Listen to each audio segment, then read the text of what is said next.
आखिरकार बीजेपी चुनाव जीतने के लिए वही कर रही है जिसके लिए बीजेपी बदनाम है, लेकिन फिर भी बीजेपी पीछे हटने के लिए तैयार नहीं है।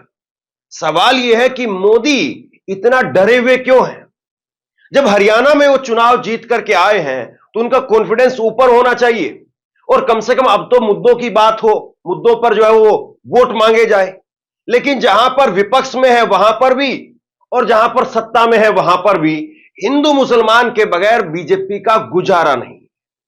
ये बात मैं क्यों कह रहा हूं? हिमंता बिस्वा शर्मा, इस नाम को तो आप बखूबी पहचानते होंगे। असम के मुख्यमंत्री, वो आजकल झारखंड में डेरा डाले हुए वहीं पर, और झारखंड में कह रहे हैं हमने बाबर की औलाद को, बाबर को लात मार करके अयोध्या से भगा दिया है और अब पूरे देश से जहां जहां पर बाबर की औलाद है या बाबर है उसको हम लात मार करके भगा देंगे। मतलब उनका निशाना अवैध घुसपैठियों पर है और अवैध घुसपैठियों के नाम पर उनको बाबर की औलाद ना जाने कहां से याद आ जाती है या कौन सी ऐसी क्रोनोलॉजी है, कौन सी ऐसी किताब में लिखा हुआ है कि आपको अवैध घुसपैठिए वो बाबर लगने लगते हैं। लेकिन बात केवल इतनी नहीं है। हिमंता बिस्वा शर्मा इसके आगे भी बहुत कुछ कह रहे हैं और उनका जवाब, उनका पलटवार कर रहे हैं कौन? हेमंत सोरेन।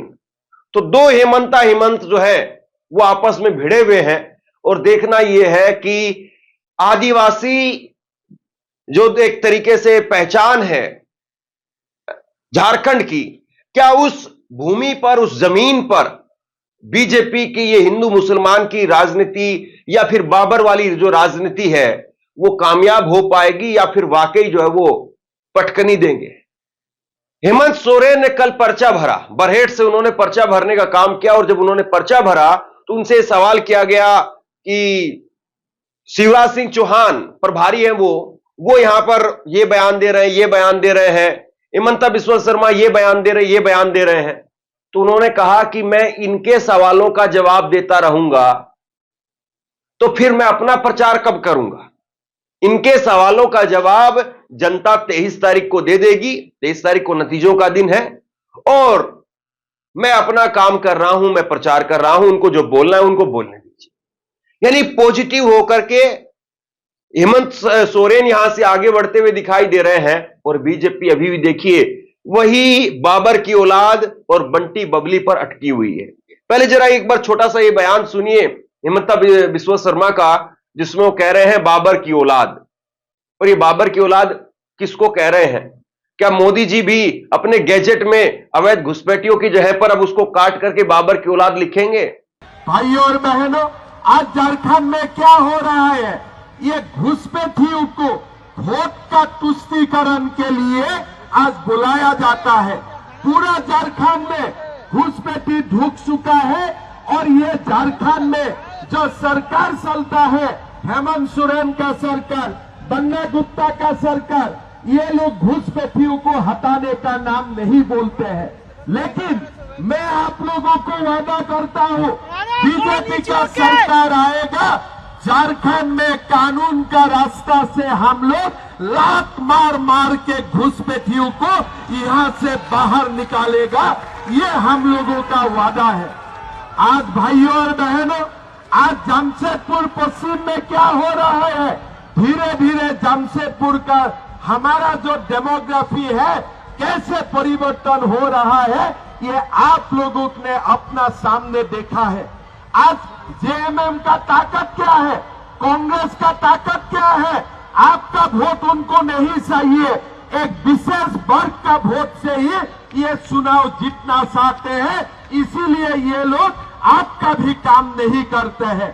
लेकिन ये समय आ गया है अयोध्या में जैसे हमने बाबर को हिला के राम मंदिर बनाने का काम किया हो, ऐसे देश का कोने कोने में अभी भी जो बाबर बसा हुआ है, ये लोगों को भी हमने लात मार मार के निकालने का समय हमारा पास आ चुका है। इसके बाद में हेमंता बिस्वा शर्मा ने कहा कि यहां पर बंटी बबली की सरकार चल रही है, मतलब कि पति है और पत्नी है। हालांकि आधिकारिक तौर पर चंपई सोरेन को मुख्यमंत्री बनाया गया था और कल्पना सोरेन, उन्होंने हेमंता बिस्वा शर्मा की गैर मौजूदगी में पार्टी को संभालने का काम किया था।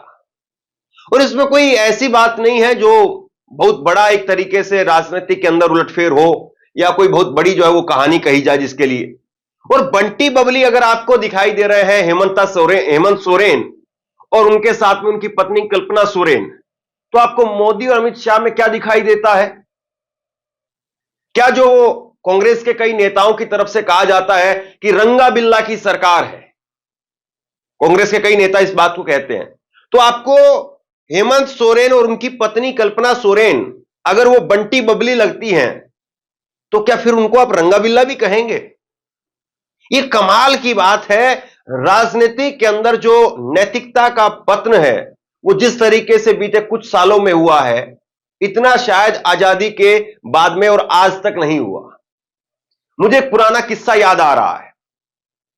एक पुराना किस्सा जो खूब कहा जाता है कि लोहिया जी जो है वो खूब जोर शोर से इंदिरा गांधी के खिलाफ माहौल जो है बना करके रखते थे और बाद में पता चला कि लोहिया जी की जो पत्नी है वो मिलने का काम करती थी कई बार, और जैसे ही उनका निधन हुआ तो उसके बाद में राजीव गांधी उनको मिले इंदिरा गांधी के पास से कई सारी चिट्ठियां जो लोहिया जी की पत्नी ने भेजी थी, लेकिन उन्होंने वो सारी चिट्ठियां वापसी कर दी, उनको सार्वजनिक नहीं किया, वरना एक तरीके से जो है वो इस्तेमाल कर सकते थे उसका राजनीतिक तौर पर कि देखिए भले ही राजनीतिक मंचों पर विरोध होता रहा लेकिन परिवार में एक आपसी सौहार्द था। उन्होंने कभी वो चिट्ठियां सार्वजनिक नहीं की। राजनीति के अंदर यही होता है, जब आप मुद्दों की बात करें, लोगों की बात करें, क्या कुछ कर सकते हैं, क्या हम कर रहे हैं, झारखंड में हमने क्या किया है, हम यहां क्या कर सकते हैं, ये सारी बातें आप बताइए ना।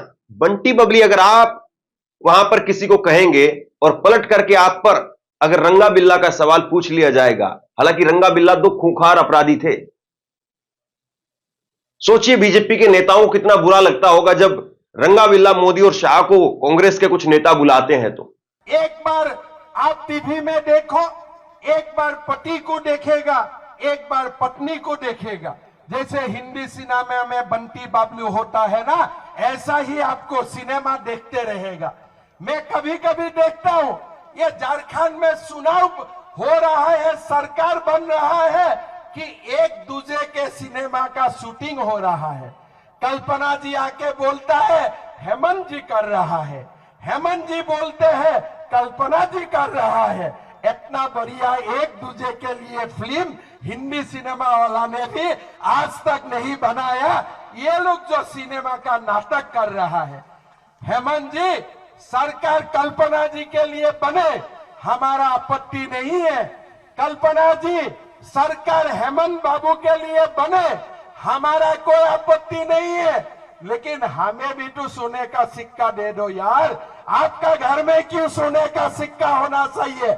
हमारा घर में भी तो सोने का सिक्का आना चाहिए कि नहीं आना चाहिए? सोने का सिक्का खाली बंटी बबलू का वहां होना चाहिए कि गरीबों का घर में भी होना चाहिए? गरीबों का घर में होना चाहिए कि नहीं होना चाहिए? लेकिन आज झारखंड में आपका घर में कुछ नहीं, बालू भी नहीं, आपका घर में कुछ नहीं, जो भी है एक दूसरे के लिए और किसी के लिए नहीं, ऐसे सरकार बना के ये लोग बैठा हुआ है। आप लेकिन इस बात को समझिए कि ये इस तरह के बयान क्यों दिए जा रहे हैं। इस तरह के बयान जो है वो कहीं ना कहीं इसलिए दिए जा रहे हैं कि झारखंड जो है वो हर हाल में बीजेपी जीतना चाहती है, क्योंकि महाराष्ट्र में उसको पता है कि उसके लिए जमीन उतनी अच्छी नहीं है, महाराष्ट्र में उसकी स्थिति उतनी मजबूत नहीं है, और महाराष्ट्र में केवल वहां पर कांग्रेस नहीं है जैसे हरियाणा में कांग्रेस थी। वहां पर 3 मोर्चे हैं, उद्धव ठाकरे हैं, शरद पवार हैं और कांग्रेस है। और उद्धव ठाकरे और शरद पवार दोनों अपने वजूद की लड़ाई लड़ रहे हैं, करो या मरो का चुनाव लड़ रहे हैं, और वो आसानी से जाने नहीं देंगे। तो ऐसे में जब महाराष्ट्र में गले तक फांस फंसी हुई है तो बीजेपी को लग रहा है कि किसी न किसी तरीके से झारखंड जो है वो जीत लिया जाए। क्योंकि अगर महाराष्ट्र में भी बीजेपी हार गई, झारखंड में भी बीजेपी हार गई, तो सोचिए कि हरियाणा के चुनाव के बाद में जो बीजेपी ने एक मूवमेंट हासिल करने का काम किया, या उनकी एक लय बनी, या बीजेपी ने कहने का काम किया कि देखो भाई, राहुल गांधी की बात, संविधान की बात, दलित हितैषी की बात, वो सब किनारे हैं, हमारे साथ में एक बड़ा तबका है, तो उस पर पूरी तरह से डेंट लग जाएगा। और झारखंड और महाराष्ट्र अगर बीजेपी के हाथ से निकल गए तो फिर उसके बाद में हरियाणा की हार वो भी फीकी पड़ जाएगी। और इसीलिए पूरी ताकत लगा करके हेमंता बिस्वा शर्मा को वहां पर छोड़ा हुआ है कि आप किसी भी तरीके से बीजेपी को कम से कम 30 सीटों के आसपास, 35 सीटों के आसपास जरूर लेकर के आई। 81 कुल सीटें हैं वहां पर, और 81 सीटों में अब जब तक 42 का आंकड़ा नहीं जुड़ेगा, जिसमें आजसू जो है उसके साथ में बीजेपी का गठबंधन है, लेकिन बीजेपी अगर 35 सीट अकेले नहीं ला पाई तो फिर बीजेपी सरकार बनाने की कंडीशन में नहीं रहेगी। कम से कम बीजेपी को 35 सीट चाहिए ही चाहिए। 35 से 40 सीट बीजेपी की आएंगी, तब जाकर के बीजेपी ये मान सकती है कि वो सरकार में है। और ऐसे में हेमंत सोरेन जो है वो जेल से निकल करके आए हैं, उनके लिए एक सहानुभूति है।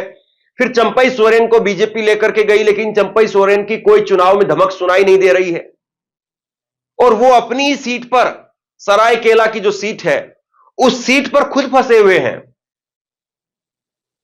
और बीजेपी के कई कद्दावर नेता, अभी 2 दिन पहले भी मैंने आपको खबर दिखाई थी, लुइस मरांडी, गणेश गहली, ये तमाम बीजेपी के जो कद्दावर नेता, पूर्व मंत्री रहे, वो जिन्होंने हेमंत सोरेन को हराने का काम किया, वो भी हेमंत सोरेन के साथ आकर के खड़े हो गए हैं। अब नरेंद्र मोदी साहब को डर इसी बात का है, चिंता इसी बात की है कि अगर महाराष्ट्र हाथ से गया और उसके साथ साथ झारखंड भी हाथ से चला गया, तो फिर जो हरियाणा की हार से बीजेपी ने एक लय पकड़ने की कोशिश की है, या जो दिहाड़ी मीडिया है, वो दिहाड़ी मीडिया वो ये कह रही है कि मोदी का कॉन्फिडेंस लौट आया है, मोदी की चमक लौट आई है, मोदी की आवाज में जो एक ठसक थी वो दोबारा दिखाई देने लगी है। ये सब कुछ जो है, अगर 2 राज्यों के चुनाव में बीजेपी हार गई तो फिर दोबारा से जो है वो बीजेपी के लिए यहां पर मुसीबत खड़ी हो जाएगी, और बीजेपी को नए सिरे से सोचना पड़ेगा।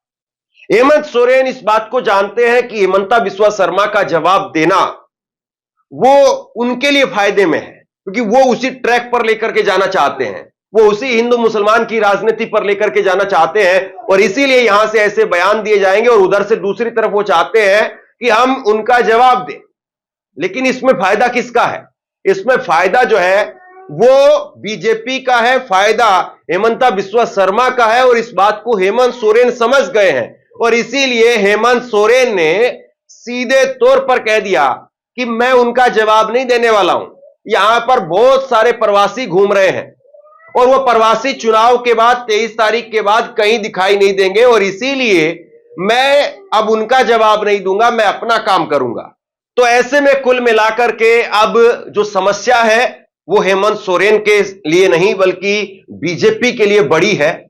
बीजेपी हर हाल में झारखंड को जीतना चाहती है, लेकिन सवाल यही है कि आज आखिरी दिन है झारखंड में नामांकन का, पहले चरण के मतदान के लिए नामांकन का आखिरी दिन है। और हेमंत सोरेन कह भी रहे हैं, उन्होंने कहा भी है कि मुझे हराने के लिए, मुझे फंसाने के लिए 2 चरण में चुनाव हो रहा है। यहां पर आपको मैं बता दूं, ये भी जानना बड़ा इंटरेस्टिंग है कि एक तरफ महाराष्ट्र की असेंबली है, महाराष्ट्र में 288 सीटें हैं, और वहां पर सिर्फ 1 चरण में चुनाव हो रहा है, और दूसरी तरफ झारखंड केवल 81 सीटें हैं, और वहां पर 2 चरणों में चुनाव हो रहा है।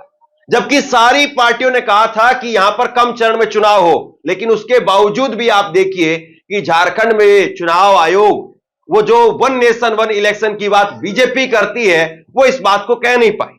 अब सवाल यह है कि क्या हेमंत सोरेन कामयाब होंगे, या मोदी की जो रणनीति है जिसको बखान करने का काम कर रहे हैं हेमंता बिस्वा शर्मा, वो कामयाब होंगे? आप क्या सोचते हैं नीचे कमेंट बॉक्स में लिख करके जरूर बताइए। इस वीडियो को शेयर कीजिए और इसी तरह की तमाम खबरों के लिए ऑनलाइन न्यूज इंडिया को सब्सक्राइब कीजिए। बहुत बहुत धन्यवाद।